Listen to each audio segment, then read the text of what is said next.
Here with Naeha. Hi. Now, obviously, you must be happy Sarah won. Very, very happy. But is there a part of you that's less like, oh, if I had just made it past that one vote, maybe if Johnny had, we could have been in the Final Four? Because that's your team right there.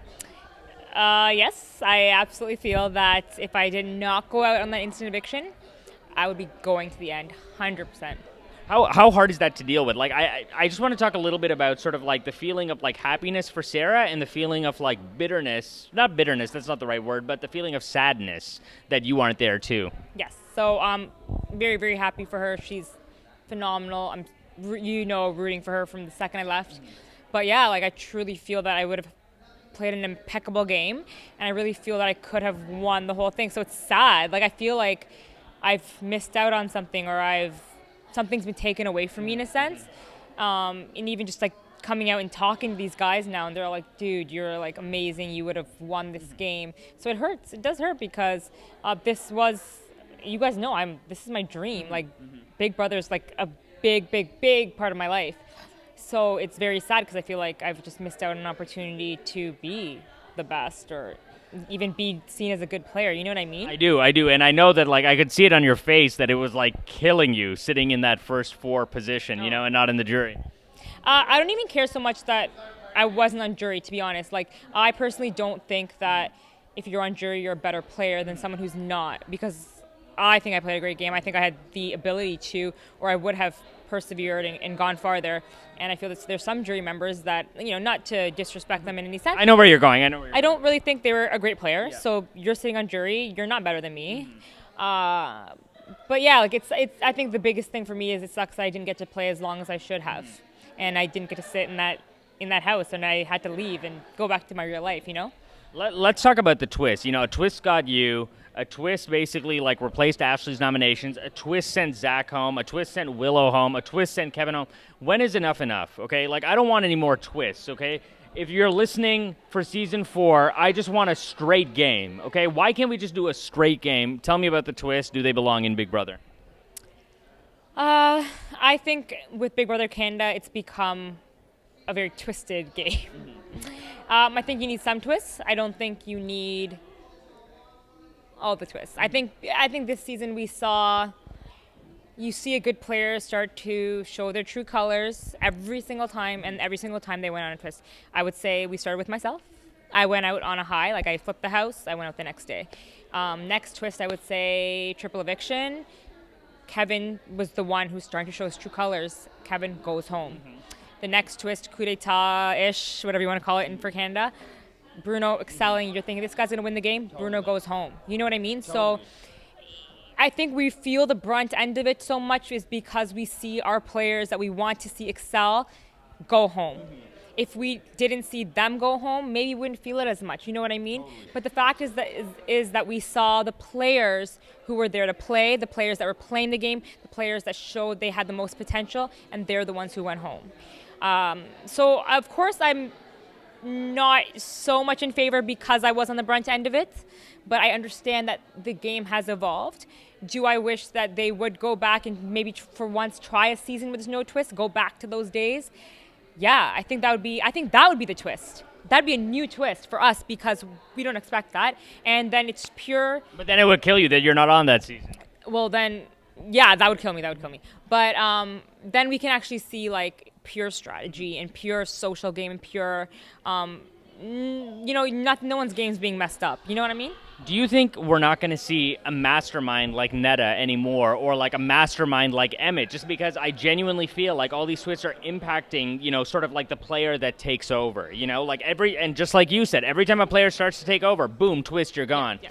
So are we going to get, a player like Derek from the U.S. again? Like, are we going to see a Dr. Will in Canada? Because I feel like, it's not so much about the player that's controlling and playing the best game. It's the one that's the luckiest. I don't think we will. I agree with you on that. I don't at all think. I know that Derek had a lot of twists in his season, and I think he's like some next level player. But yeah, we're not. I don't think we're gonna have that. I don't think it's possible because even with this season, it was very much so. When you're on the side of power, you're good to go, and when you're not, and you go. And sometimes social game has nothing to do with it. Yeah, it's weird. It's weird. Even I think that there's highs and lows of the power. Like, yeah, as I said, like if you have the power, then you're good, but then that can shift, and then you're not good. So even if you're a good player and you just don't get the power that week, bye. Right? No, right. Yeah. So I agree in that sense that I think that those days, they're gone. Can you make the argument for me? I mean, you know that you and I disagreed on Sarah's game, which is fine. People disagree about Yeah. Big Brother. Can you make the argument for me that, like, you know, Sarah definitely deserves the win? Because, you know, I'm not saying she doesn't. I'm just saying that, like, I would have preferred if there wasn't a twist. And I know she had the veto that week that Brittany did. I get that. Yeah. But I'm saying I would have preferred if that twist wasn't there, and then no one would question, you know, what happened. You know what I'm Yeah, saying? Like, I even get it. I wouldn't question it. It was just because of that one stupid thing that I'm always going to say, oh, but if it wasn't for that, you know? Oh, so you're saying that say if Brittany did go home? Right. Yes, Okay. exactly what I'm saying. Yes. So, can you? I guess to make it easier, can you tell me about the elements of her game that made her win? I think that in the end of the day, it was her, I wouldn't say her social game, but I would say her manipulation, her the way she speaks to people. I think that really got to people. Because watching this show, when I left the house, I was not Team Godfrey by any means. Watching the season play out, this man, I am pro Team Godfrey as well, along with Sarah. But I just feel like he played such an impeccable game. It was more subtle. And I said it before, where his manipulation was very subtle manipulation, but it made such an impact that people don't even realize. Talking to these guys today, and I'm like, guys, I watched the season. This man, Godfrey, has played an impeccable game.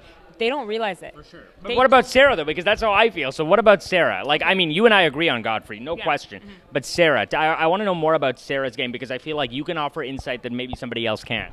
I think with her, it was just that she was really in your face a little more, and why it worked was because who she was left with, people that were not in your face.